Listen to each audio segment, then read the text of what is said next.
Hello students, आज हम करेंगे अकाउंटिंग इक्वेशन। हम इसके बारे में आज समझेंगे। ठीक है, तो फर्स्ट अकाउंटिंग इक्वेशन होती है asset is equal to capital plus liability.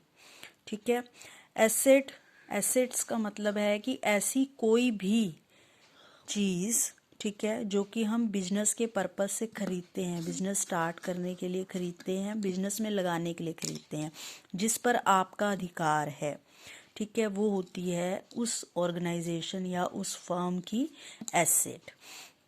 ठीक है, कैपिटल इन सब का टोटल, जो जो आपने बिजनेस को स्टार्ट करने के लिए खरीदा है या पैसा लगाया है, स्टॉक खरीदा है, तो ये सब आपकी टोटल कैपिटल हो गई। लायबिलिटी, जो आपने बिजनेस में चीज़ें लगाई हैं और आपको वापस भी करनी है, जैसे बैंक लोन हो गया, आपने लोन खरीदा, उधार माल खरीदा, तो ये सब आपकी लायबिलिटीज़ होती हैं। तो यहाँ पर मैंने एसेट्स लिखी हैं। पहले हम इसको समझते हैं, जिससे अकाउंटिंग इक्वेशंस जो हैं ट्रांजैक्शन करनी थोड़ी सी इजी हो जाएगी। एसेट्स होती है हमारी सबसे पहले कैश। जो हमने कोई भी बिजनेस स्टार्ट किया, कोई भी फर्म स्टार्ट की, तो हमने सबसे पहले उसमें कैश लगाया। ठीक है, जितने से भी वो बिजनेस स्टार्ट किया, वो भी हमारी एक तरह से बिजनेस की एसेट होती है। बिजनेस और ऑनर दोनों अलग होते हैं। ठीक है, जो हम अकाउंट्स बनाते हैं वो बिजनेस के लिए बनाते हैं। ठीक है, अपने लिए नहीं बनाते। बिजनेस की हमने बिजनेस में कितना कैश लगाया, कितना हमारी लायबिलिटी है, कहाँ कहाँ से लिया, क्या क्या चीज़ें परचेज की, तो वो अकाउंट्स जो बनते हैं, ठीक है, वो बिजनेस के बनते हैं। ऑनर और बिजनेस अलग होता है। एसेट्स जो हैं कैश, सबसे पहले जो हमने कैश बिजनेस में लगाया या फर्म में लगाया, ठीक है, और उसमें से बैंक भी मीन्स है कि कितना हमने बैंक में जमा किया। ठीक है, नेक्स्ट है आपका स्टॉक। स्टॉक मतलब जो हमने बिजनेस के लिए माल परचेज किया था, गुड्स खरीदे थे, उसमें से कितना लास्ट तक बचा रह गया, उसे हम कहते हैं क्लोजिंग स्टॉक, जो अनसोल्ड गुड होता है। और जो शुरू में परचेज करते हैं वो होता है आपका ओपनिंग स्टॉक। डेटर्स वो होते हैं जिनको हमने माल बेचा लेकिन उधार बेचा, अभी हमें उनसे पैसे नहीं मिले, तो जब तक हमें पैसे नहीं मिले वो हमारे क्या कहलाते हैं, डेटर कहलाते हैं। बिल रिसीवेबल, कि हमने किसी को माल बेचा है तो उसके बदले में उसने हमें बिल दिया है। बिल में क्या लिख कर दिया है कि हमने आपसे इतना माल खरीदा है और हम इस तारीख को ये माल वापस करेंगे, नीचे उसके साइन होते हैं। That is a bills receivable. ठीक है, एक तरह से चेक ही हो गया ये। एक्यूर्ड इनकम, ऐसी इनकम कहते हैं जो हमने अर्न तो कर ली है पर हमें अभी मिली नहीं है, लेकिन हमें भविष्य में यानी कि फ्यूचर में वो मिल जाएगी, इसलिए वो हमारे लिए एक्यूर्ड इनकम होती है, एसेट ही होती है हमारी। प्रीपेड एक्सपेंस ये हैं जो कि हमने अभी पे नहीं करने थे, अभी उनका टाइम नहीं हुआ था पे करने का, पर हमने एडवांस में उनको पे कर दिया है, तो हमने पे कर दिया, अब हमें आगे पे नहीं करना पड़ेगा, तो ये एक तरह से हमारे लिए एसेट्स ही हो गई। फर्नीचर, हमने बिजनेस के लिए जो फर्नीचर, मशीनरी, लैंड, कोई भी व्हीकल खरीदा है, तो वो हमारी एसेट है, क्योंकि वो हमने अपने बिजनेस को चलाने के लिए खरीदी हैं। तो ये हमारी एसेट्स होती हैं जो कि हमारे फर्म को चलाने के लिए हम उसमें लगाने के लिए यूज़ करते हैं, लंबे समय के लिए यूज़ करते हैं। ठीक है, तो डेट इज़ आर एसेट्स। उसके बाद है लाइबिलिटीज़। लाइबिलिटीज़ वो जो हमारा उधार है, जिसको हमें कभी ना कभी चुकाना पड़ेगा। बिजनेस में लगाया है हमने, ठीक है, लेकिन हमें कभी ना कभी उसको वापस करना पड़ेगा, चुकाना पड़ेगा। फर्स्ट ऑफ ऑल क्रेडिटर, जिनसे हमने उधार माल खरीदा, ठीक है, और फिर हमें कभी ना कभी तो उसके पैसे देने पड़ेंगे, तो वो हमारे क्या हो जाते हैं, क्रेडिटर। बिल्स पेबल भी इसी तरह, हमने उधार माल खरीद लिया, ठीक है, और हमने उन्हें, जैसे हमें बिल्स रिसीवेबल मिलता है बेचने पर उधार माल, वैसे खरीदने पर हमें पेबल मिलता है कि हमने आपसे इतना माल खरीदा है और हमें इस तारीख तक आपको पैसे दे देंगे, और नीचे हमारे साइन। आउटस्टैंडिंग एक्सपेंस वो हैं जो कि ड्यू हैं, हमने पे करने हैं पर अभी तक पे नहीं किए। ठीक है, एडवांस इनकम वो है कि अभी हमारे को इनकम मिलनी नहीं थी पर हमने उससे पहले मिल गई हमें, ठीक है, अभी उसकी ड्यू डेट नहीं थी। बैंक लोन, कि हमने अपने बिजनेस में थोड़ा सा माल परचेज करने के लिए या कोई मशीनरी परचेज करने के लिए बैंक से लोन लिया, तो वो भी हमारी लायबिलिटी है, हमें एक ना एक दिन वो पे करनी पड़ेगी।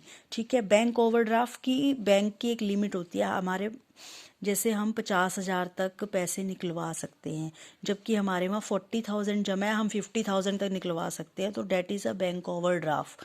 ठीक है, कि उस लिमिट तक हमने पैसे निकलवाएं, लेकिन एक दिन हमें वो, उसकी कोई टाइम पीरियड होता है, उसके अंदर हमें वो जमा करवाने पड़ते हैं, पर वो हमारी लायबिलिटी होगी ना, कि हमने उसको एक देना है। कैपिटल भी हमारी बिजनेस के लिए एक लायबिलिटी ही है, कि हमने बिजनेस को स्टार्ट करने के लिए यहाँ से उधार लेकर अपने बिजनेस में लगाया है, हमारी कैपिटल है, हमने ये सब चीज़ें पे करनी है। ओके, तो ये एसेट्स और लायबिलिटीज़। ठीक है, ट्रांजैक्शन जब हम इक्वेशंस करेंगे तो इन्हें या ध्यान में रखना है। इसके अलावा जैसे परचेज है, हम कोई माल परचेज करते हैं तो डेट इज़ अ परचेज। अगर वो माल हमारे को पसंद नहीं आता या कुछ डिफेक्ट होता है तो हम उसे वापस करते हैं, तो परचेज रिटर्न हो गया। सेल्स में भी सेम है, हमने किसी को माल बेचा, डेट इज़ सेल्स। अगर उसे वो माल पसंद नहीं आया, उसमें कुछ खराबी थी तो उसने वापस किया, डेट इज़ सेल्स रिटर्न। ओके, इसके बाद हम थोड़ी सी इक्वेशन समझेंगे कि हम कैसे यूज़ करेंगे अकाउंटिंग में। देखो, सबसे पहले ऐसा है कि अकाउंटिंग इक्वेशन होती है asset is equal to capital plus liability. Okay, assets एक साइड से आएगी, फिर is equal to liability plus capital या कैपिटल प्लस लायबिलिटी। देखो, फर्स्ट जैसे आपको एक ट्रांजेक्शन दी हुई है, एक ऐसे फर्स्ट टू इक्वेशंस दी होंगी और आपने कैसे करना है। जैसे स्टार्टेड बिजनेस विद कैश, यदि हमने कैश में बिजनेस स्टार्ट किया है तो हम क्या करेंगे, कैश में उसको ऐड कर देंगे और कैपिटल में भी उसको प्लस करेंगे। कैश में प्लस करेंगे, कैपिटल में प्लस करेंगे, ये आपने याद रखना है। पेड इनटू बैंक, अगर हमने बैंक को पे किया है तो हमारा कैश कम हो गया और बैंक में चला गया, तो कैश को माइनस करेंगे और बैंक को प्लस करेंगे। ठीक है, जितना हमारा आया। परचेज गुड्स फॉर कैश, हमने नगद खरीदा है तो कैश गया हमारा, तो कैश माइनस हो जाएगा, और आया गुड्स को स्टॉक भी कहते हैं, और स्टॉक आ गया हमारे पास तो उसको प्लस कर देंगे। नेक्स्ट देखो, purchase goods from Ram on credit, अगर हमने उधार माल खरीदा है राम से तो जो स्टॉक है उसमें माल जो है प्लस हो जाएगा, और हमारे लायबिलिटी बढ़ गई, क्रेडिटर्स बढ़ गए, क्योंकि हमने कभी ना कभी तो पे करना है ना, तो क्रेडिटर में वो पैसे प्लस कर देंगे या वो माल प्लस कर देंगे। ठीक है, गुड्स रिटर्न टू राम, अगर हमने माल वापिस करा है, ठीक है, तो जो हमारा माल है वो कम हो जाएगा, गुड्स कम हो जाएंगे, गुड्स में से माइनस कर देंगे, और हमारे क्रेडिटर्स भी कम हो जाएंगे, उसको भी माइनस कर देंगे। कैश पेड टू राम, अब जो कैश है वो राम को पे किया, तो कैश हमारी, ठीक है, में कम हो गया ना, हमारे अकाउंट्स में से कैश कम हो गया, और लायबिलिटी भी हमारी कम होगी क्योंकि हमने पे कर दी। सोल्ड गुड्स फॉर कैश, अब हमने कैश में माल बेचा है तो हमें कैश मिला और हमारा माल चला गया, तो कैश ऐड हो जाएगा, प्लस होएगा, और गुड्स हमारे माइनस हो जाएंगे। नेक्स्ट देखो, sold goods to Mohan in credit, आपने मोहन को उधार माल बेचा है, क्रेडिट का मतलब उधार, उधार बेचा तो गुड्स चले गए क्योंकि माल चला गया आपके पास से, तो स्टॉक आपका माइनस हो गया और डेटर आपके प्लस हो गए, कि कभी ना कभी तो वो आपको मिलेंगे। ठीक है ना, डेटर का मतलब ये है कि जिसको आप माल बेचते हो उधार, वो आपके डेटर होते हैं, एसेट होती है आपकी। उसके बाद है goods return by Mohan, Mohan के द्वारा वापिस आया माल, तो हमारे पास माल बढ़ गया और डेटर कम हो गई, कि हम अब वो पैसे भी तो उतने कम देगा हमें। Cash received from Mohan, Mohan से हमें कैश मिला, कैश मिला तो कैश प्लस हो गया, डेटर हमारे कम हो गए। पेड एनी एक्सपेंस, कोई भी एक्सपेंस पे करते हैं तो कैश कम हो जाता है और कैपिटल में से भी वो माइनस होता है। कोई भी एक्सपेंस पे करेंगे, रेंट पे किया तो रेंट कैश चला गया हमारा और कैपिटल में से भी उतना माइनस हो जाएगा। Expense due but not paid, यानी कि ड्यू है, हमने पे करने हैं पर हमने अभी पे नहीं किए, तो हमारी ये हो गए आउटस्टैंडिंग एक्सपेंस, जो कि पे करने थे अभी पे नहीं किए, तो इसके लिए हम अलग से लायबिलिटी में कॉलम बना लेंगे आउटस्टैंडिंग एक्सपेंस का और उसमें लिख देंगे प्लस कर देंगे और कैपिटल में से उतना एक्सपेंस माइनस कर देंगे। नेक्स्ट ट्रांजैक्शन है, इक्वेशन है एक्सपेंस पेड इन एडवांस, यानी कि अभी उसका ड्यू टाइम नहीं आया, उससे पहले हमने उनको पे कर दिया, मीन्स प्रीपेड एक्सपेंस हो गए। तो पहले पे कर दिया, कैश में से माइनस हो गई क्योंकि हमने पे किया है, और ये हमारे लिए एक एसेट होगी कि अभी टाइम नहीं था हमने पे कर दिया, तो ये प्रीपेड एक्सपेंस लेके एसेट की साइड में इसे लिख देंगे, अलग से इसका कॉलम बनाएंगे प्रीपेड एक्सपेंस के नाम से। उसके बाद है रिसीव्ड एनी इनकम, जब भी हमें कोई इनकम मिलती है तो हमें कैश मिला तो कैश में वो प्लस हो गया, और इनकम जो है कैपिटल में भी प्लस हो जाती है। एक्सपेंस माइनस होते हैं, वैसे इनकम जो है कैपिटल में प्लस हो जाती है। ये सारी ट्रांजैक्शंस जो हैं, ये सारी जो इक्वेशंस है आपको याद रखनी पड़ेगी, तभी आप प्लस माइनस कर पाओगे, ठीक है। Income earned but not received, अब हमने इनकम अर्न तो कर ली है पर हमें अभी मिली नहीं, ठीक है, तो वो एक्यूर्ड इनकम के नाम से प्लस हो जाएगी और कैपिटल में भी प्लस होगी, यानी कि एसेट होगी ना हमारी कि हमें मिलेगी कभी ना कभी, ठीक है। इनकम रिसीव्ड इन एडवांस, अब हमें पहले ही मिल गई, प्रीपेड इनकम हो गई ये है, तो कैश में प्लस हो गया क्योंकि हमें मिले हैं पैसे, और एडवांस इनकम पहले मिल गई पर जब इसकी ड्यू डेट होगी, ठीक है, तब नहीं मिलेगी ना, फिर ये एक तरह से हमारी लायबिलिटी में भी प्लस हो जाएगी। हमेशा एसेट और लायबिलिटी का जो बैलेंस होता है ना, लेफ्ट और राइट का बैलेंस शीट में, वो इक्वल होता है, ठीक है। तो ट्रांजैक्शन हमेशा बोथ साइड्स में होती है, यदि एक जगह प्लस हो रहा है तो दूसरी जगह भी होगा, या तो प्लस होगा या माइनस होगा, वो इक्वल ही हो जाएगा, ठीक है। Goods use by proprietor bye personal use, यानी कि उसने अपने पर्सनल यूज़ के लिए माल यूज़ किया है, स्टॉक यूज़ किया है, या फिर आग में माल जल गया, या किसी को चैरिटी में दे दिया, या चोरी हो गया, या फ्री सैंपल की तरह डिस्ट्रीब्यूट कर दिया, तो गुड्स जो है हमारे चले गए, स्टॉक हमारा चला गया, और कैपिटल में से भी उसे माइनस करेंगे क्योंकि एक तरह से कम ही हुआ ना हमारा।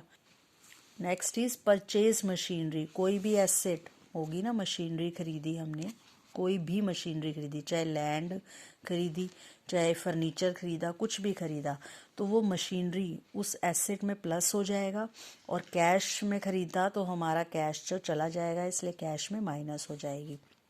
चार्ज डेप्रिसिएशन ऑन मशीन, ठीक है, जैसे आपकी मशीनरी है, कुछ भी है, अगर उस पर डेप्रिसिएशन का मतलब है कि हमने उसका यूज़ किया तो थोड़ा थोड़ा उसमें कमी आती गई, जैसे कार भी है, हम 10 साल यूज़ करते हैं तो उसमें डेप्रिशिएट होती रहती है वो, ठीक है, यानी कि वो 2-3 साल बाद जो मशीनरी है उस रेट पर नहीं बिकेगी, उससे कम उस पर बिकेगी, तो उसमें धीरे धीरे डेप्रिसिएशन होता रहता है, कमी आती रहती है, ठीक है।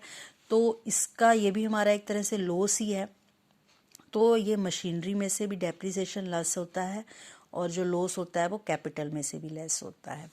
Cash withdraw for personal use, अगर अपने पर्सनल यूज़ के लिए हमने बिजनेस से पैसा निकाला है तो वो हमारी ड्राइंग्स है, ठीक है।